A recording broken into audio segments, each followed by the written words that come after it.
നമസ്കാരം, മലയാളി വാർത്തയിലേക്ക് സ്വാഗതം. തിരുവനന്തപുരം വിഴിഞ്ഞത്ത് നിന്നും അതിദുഃഖകരമായ ഒരു വാർത്തയാണ് പുറത്തു വരുന്നത്. 18 വയസ്സുകാരിയുടെ ആത്മഹത്യ.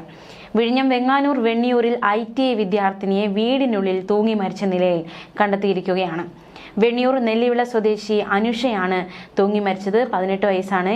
മകളുടെ ആത്മഹത്യയുമായി ബന്ധപ്പെട്ട് കുടുംബം പരാതിയുമായി രംഗത്ത് വന്നിരിക്കുകയാണ്. അയൽ വീട്ടുകാർക്കെതിരെയാണ് കുടുംബം പരാതിയുമായി രംഗത്ത് വന്നിരിക്കുന്നത്. പോലീസിൽ അയൽ വീട്ടുകാർക്കെതിരെ ഈ കുട്ടിയുടെ പിതാവ് അടക്കമുള്ളവർ പരാതി നൽകിയിട്ടുണ്ട്.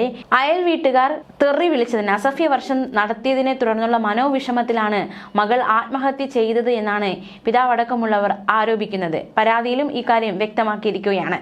അയൽവക്കത്തെ സ്ത്രീ ഉൾപ്പെടെയുള്ളവർ എത്തി അനുഷയെ അസഭ്യ വർഷം നടത്തി. ഇതിനു പിന്നാലെയാണ് അനുഷ തൂങ്ങി മരിച്ചത് എന്നാണ് ബന്ധുക്കൾ ആരോപിക്കുന്നത്. അനുഷയെ ഈ ഒരു സംഭവമാണ് ആത്മഹത്യയിലേക്ക് നയിച്ചതെന്നും വീട്ടുകാർ വ്യക്തമാക്കുന്നു. സംഭവ സമയം അനുഷയും രോഗിയായ മുത്തച്ഛൻ നേശമണിയും മാത്രമായിരുന്നു വീട്ടിലുണ്ടായിരുന്നത്. അയൽ വീട്ടുകാരുമായി ഈ കുടുംബത്തിന് നേരത്തെ തന്നെ പ്രശ്നങ്ങളുണ്ടായിരുന്നു. കുടുംബ പ്രശ്നങ്ങൾ രണ്ടു വീട്ടുകാർക്കും തമ്മിൽ ഉണ്ടായിരുന്നു. അവിടുത്തെ മരുമകൾ അനുഷ താമസിക്കുന്ന വീടിന്റെ പുരയിടം വഴി വന്ന് എന്നതിനെ ചൊല്ലിയായിരുന്നു പ്രശ്നമുണ്ടായത് എന്നാണ് ഈ പോലീസിൽ അന്വേഷണത്തിൽ മനസ്സിലാക്കാൻ സാധിച്ചത്. മാത്രമല്ല, പിതാവ് പറയുന്നത് താൻ പുറത്തായിരുന്നു, അപ്പോൾ മകൾ തന്നെ ഫോണിൽ വിളിച്ച് ഈ ഒരു വഴക്കിന്റെ കാര്യമൊക്കെ പറഞ്ഞിരുന്നു. മാത്രമല്ല, മകൾ നിർത്താതെ കരയുന്നുമുണ്ടായിരുന്നു. മകളുടെ കരച്ചിൽ കേട്ട് പിതാവ് വേഗത്തിൽ തന്നെ വീട്ടിലെത്തി. പക്ഷെ പിതാവ് എത്തുമ്പോഴേക്കും കണ്ടത് മകൾ തൂങ്ങി മരിച്ച കാഴ്ചയാണ്. പിതാവ് ഉടനെ എത്തിയെങ്കിലും മകൾ മനോവിഷമത്തിൽ ആത്മഹത്യ ചെയ്തു എന്നാണ് പരാതിയിൽ വ്യക്തമാക്കിയിരിക്കുന്നത്. ആശുപത്രിയിലേക്ക് കൊണ്ടുപോകുന്ന വഴിയാണ് പെൺകുട്ടി മരിച്ചത്. ഇരുനില വീടിന്റെ 2ാം നിലയിലെ മുറിയിലെ ഫാനിൽ തൂങ്ങിയ നിലയിലായിരുന്നു പെൺകുട്ടി. ധനുവച്ചപുരം ITIയിൽ പ്രവേശനം നേടി ക്ലാസ് തുടങ്ങുന്നത് കാത്തിരിക്കുകയായിരുന്നു പെൺകുട്ടി. അതിനിടയിലാണ് അയൽ വീട്ടുകാരുടെ തെറിവിളി. അതിനു പിന്നാലെ മനോവിഷമത്തിൽ കുട്ടിയുടെ ആത്മഹത്യ. നടക്കുന്ന സംഭവ വികാസങ്ങളാണ് അരങ്ങേറിയിരിക്കുന്നത്. എന്തായാലും ഈ ഒരു കേസുമായി ബന്ധപ്പെട്ട അസ്വാഭാവിക മരണത്തിന് പോലീസ് കേസ് എടുത്തിട്ടുണ്ട്. വിശദ അന്വേഷണം പോലീസ് തുടങ്ങിയിട്ടുണ്ട്. വിഴിഞ്ഞം പോലീസാണ് കേസ് അന്വേഷിക്കുന്നത്.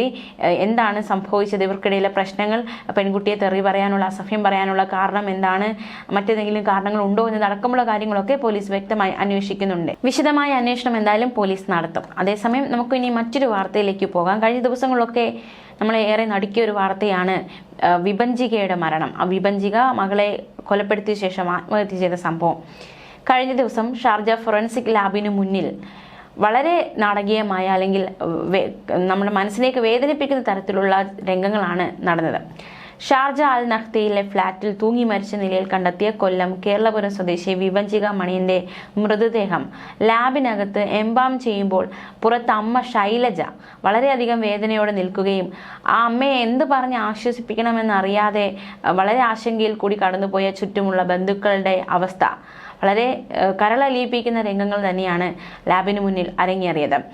പൊന്നുമോളെ എന്ന് വിളിച്ചുള്ള അമ്മയുടെ നിലവിളി അവിടെ എത്തിച്ചേർന്നവർക്ക് വലിയ രീതിയിലുള്ള ഹൃദയവേദനയായിട്ട് മാറുകയായിരുന്നു ചെയ്തത്. ഇന്നലെ രാവിലെ 10-നായിരുന്നു മൃതദേഹം എംബാം ചെയ്തത്. മരണത്തിന് ഉത്തരവാദിയെന്ന് വിഭജികയുടെ കുടുംബം ആരോപിക്കുന്ന ഭർത്താവ് നിതീഷ് മോഹനനും ഫോറൻസിക് ലാബിന് മുന്നിൽ ഉണ്ടായിരുന്നു. പക്ഷേ എല്ലാം നോക്കി നിൽക്കുകയായിരുന്നു നിതീഷ് ചെയ്തത്. എല്ലാവർക്കും ഒരു വല്ലാത്ത സാഹചര്യത്തിൽ കൂടിയാണ് അവർ കടന്നുപോയിക്കൊണ്ടിരിക്കുന്നത്. വിഭജികയുടെ മൃതദേഹം എയർ ഇന്ത്യ എക്സ്പ്രസ് വിമാനത്തിലാണ് നാട്ടിലേക്ക് കൊണ്ടുവരുന്നത്. ദുബായിൽ നിന്നും തിരുവനന്തപുരത്തേക്കാണ് കൊണ്ടുവരുന്നത്. ശൈലജയും വിനോദും മൃതദേഹത്തെ അനുഗമിക്കും. അതായത് വിനോദ് ഈ വിഭജികയുടെ സഹോദരനാണ്. തീർച്ചയായിട്ടും വളരെ വൈകാരികമായ രംഗങ്ങൾ. ഈ മാസം 8-ാം തീയതിയായിരുന്നു ദുബായിലെ സ്വകാര്യ കമ്പനിയിൽ HR വിഭാഗത്തിൽ ജോലി ചെയ്തിരുന്ന കൊല്ലം കേരളപുരം സ്വദേശി വിഭജിക മണിയനെയും മകൾ വൈഭവിയെയും ഈ ഫ്ളാറ്റിൽ തൂങ്ങി മരിച്ച നിലയിൽ കണ്ടെത്തിയത്. ഷാർജ അൽ നഹ്ദയിലെ ഫ്ളാറ്റിൽ ഒരേ കയറിൽ തൂങ്ങി മരിച്ച നിലയിലാണ് രണ്ടുപേരെയും കണ്ടെത്തിയത്. കുഞ്ഞിനെ കഴുത്ത് ഞെരിച്ച് കൊന്ന ശേഷമാണ് കയറിൽ കെട്ടിത്തൂങ്ങിയതെന്നായിരുന്നു വൈഭവിയുടെ പോസ്റ്റ്മോർട്ടം റിപ്പോർട്ടിൽ നിന്ന് മനസ്സിലാക്കാൻ സാധിച്ചത്. വിഭജികയുടെ പോസ്റ്റ്മോർട്ടത്തിലും ഇതൊരു ആത്മഹത്യ തന്നെയാണെന്ന് തെളിഞ്ഞിരുന്നു. നേരത്തെ മാതാവ് ശൈലജ പരാതി നൽകിയിരുന്നു വിഭജികയുടെ ഭർത്തൃ വീട്ടുകാർക്കെതിരെ. വിഭജികയുടെ ഭർത്താവ് ദുബായിലെ സ്വകാര്യ കമ്പനിയിൽ ഫെസിലിറ്റീസ് എഞ്ചിനീയറായി ജോലി ചെയ്യുന്ന വ്യക്തിയാണ്. കൊല്ലം കുണ്ട്ര പോലീസ് നിതീഷ് മോഹനെ 1-ാം പ്രതിയാക്കി കേസെടുത്തിട്ടുണ്ട്. കാരണം നമുക്കറിയാവുന്നതുപോലെ തന്നെ കഴിഞ്ഞ ദിവസങ്ങളൊക്കെ വിഭജിക എന്തൊക്കെ മാനസിക പീഡനങ്ങൾ നേരിട്ടു എന്നത് ഒരു ഡയറി കുറിപ്പിലൂടെയും ആത്മഹത്യാക്കുറിപ്പിലൂടെയും ഒക്കെ പുറം ലോകത്തോട് വിളിച്ചു പറയാൻ ശ്രമിച്ചിരുന്നു. അതെല്ലാം വളരെ നിർണായകമായി കേസിൽ മാറിയിട്ടുണ്ട്. ഈ നിതീഷിന്റെ സഹോദരി നീതുവാണ് 2-ാം പ്രതി. 3-ാം പ്രതി പിതാവ് മോഹനനാണ്. ഇങ്ങനെയാണ് കേസ് എടുത്തിരിക്കുന്നത്. വിഭജികയുടെയും മകൾ വൈഭവിയുടെയും മൃതദേഹങ്ങൾ നാട്ടിലെത്തിയ ശേഷം വീണ്ടും പോസ്റ്റ്മോർട്ടത്തിന് ആവശ്യപ്പെടുമെന്ന് കുടുംബം നേരത്തെ വ്യക്തമാക്കിയിരുന്നു. പക്ഷേ വൈഭവിയുടെ മൃതദേഹം അവിടെ തന്നെ സംസ്കരിക്കണമെന്ന ഒരു നിർദ്ദേശം, ഒരു നിയമപരമായിട്ടുള്ള ഒരു നിർദ്ദേശം ഉണ്ടാവുകയും പിന്നാലെ കുടുംബം വഴങ്ങുകയും കുട്ടിയുടെ മൃതദേഹം അവിടെ തന്നെ സംസ്കരിച്ചു. വിഭജികയുടെ മൃതദേഹമാണ് നാട്ടിലേക്ക് കൊണ്ടുവരുന്നത്. പോസ്റ്റ്മോർട്ടം ഉണ്ടാകുമോ എന്നൊരു ചോദ്യം നിലവിൽ ഉയരുന്നുണ്ട്. മൃതദേഹം നാട്ടിലേക്ക് കൊണ്ടുപോകണമെന്ന ശൈലജയുടെ ആവശ്യപ്രകാരം ദുബായിലെ ഇന്ത്യൻ കോൺസുലേറ്റ് ഇടപെട്ട് നിതീഷുമായി ചർച്ച നടത്തിയിരുന്നു. പക്ഷേ കുട്ടിയുടെ മൃതദേഹം നാട്ടിലേക്ക് അയക്കാൻ അയാൾ തയ്യാറായില്ല. ഭർത്താവിനും ഭർത്തൃ വീട്ടുകാർക്കുമെതിരെ ഗുരുതര ആരോപണങ്ങൾ ഉന്നയിക്കുന്ന വിഭജികയുടെ 6ഓളം പേജ് വരുന്ന ആത്മഹത്യക്കുറിപ്പ് പിന്നീട് ഫേസ്ബുക്ക് പേജിൽ പ്രത്യക്ഷപ്പെടുകയും വൈകാതെ തന്നെ അത് അപ്രത്യക്ഷമാകുകയും ചെയ്തു എന്നതും ഏറെ നിർണായകമായി കേസിൽ മാറി. ഭർത്താവ് നിതീഷ് മോഹൻ, ഭർത്തൃപിതാവ് മോഹൻ, ഭർത്തൃ സഹോദരി നീതു എന്നിവർക്കെതിരെ മാനസികവും ശാരീരികവുമായ പീഡനങ്ങൾ സംബന്ധമായി ഒട്ടേറെ കാര്യങ്ങളായിരുന്നു കത്തിൽ വിശദീകരിച്ചിരുന്നത്. വിഭജികയുടെ മൃതദേഹം നാട്ടിലെത്തിച്ച് വീണ്ടും പോസ്റ്റ്മോർട്ടം ചെയ്യിക്കുമെന്ന് ശൈലജ വ്യക്തമാക്കിയിരുന്നു. മാത്രമല്ല, ഈ കേസ് പരിഗണിച്ചപ്പോൾ ഭർത്താവ് നിതീഷിനെ കക്ഷി ചേർക്കാൻ ഹൈക്കോടതി ആവശ്യപ്പെട്ടിരുന്നു. വിഭജികയുടെ കുഞ്ഞിന്റെ മൃതദേഹം നാട്ടിലെത്തിക്കണമെന്നും അതിന് ഹൈക്കോടതി കേന്ദ്ര വിദേശകാര്യ മന്ത്രാലയത്തിന് നിർദ്ദേശം നൽകണമെന്നുമായിരുന്നു വിഭജികയുടെ കുടുംബം ആവശ്യപ്പെട്ടത്. വിഭജികയുടെ അമ്മയുടെ സഹോദരിയാണ് മൃതദേഹങ്ങൾ നാട്ടിലെത്തിക്കണമെന്ന ആവശ്യവുമായി കോടതിയെ സമീപിച്ചത്. മാത്രമല്ല, ഭർത്താവിന്റെ ഭാഗം കേൾക്കാതെ വിഷയത്തിൽ തീരുമാനം എടുക്കാനാകില്ലെന്നും നിലവിൽ വിഭജികയുടെ കുടുംബം ഉന്നയിക്കുന്നത് ആരോപണങ്ങളാണെന്നും ഹർജി പരിഗണിക്കവേ കോടതി വ്യക്തമാക്കിയിരുന്നു.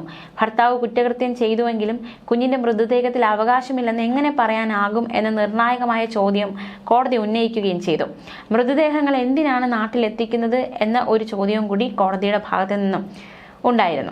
മതപരമായ ചടങ്ങുകൾ നടത്താനും വിഭജികയുടെയും കുഞ്ഞിന്റെയും മരണവുമായി ബന്ധപ്പെട്ട കേസ് നടപടികൾക്ക് ഇത് ആവശ്യമാണെന്നുമായിരുന്നു കുടുംബം മറുപടി നൽകിയത്. എന്തായാലും ഈ ഒരു കേസുമായി ബന്ധപ്പെട്ട് ഇന്ന് വിഭജികയുടെ മൃതദേഹം നാട്ടിലെത്തുകയാണ്. അതിനുശേഷം നിയമ നടപടികളൊക്കെ കുടുംബം നേരിടേണ്ടതായിട്ടുണ്ട്. വളരെ വേദനാജനകമായ സംഭവമാണ്. ന്യൂസ് ഡെസ്ക് മലയാളി വാർത്ത.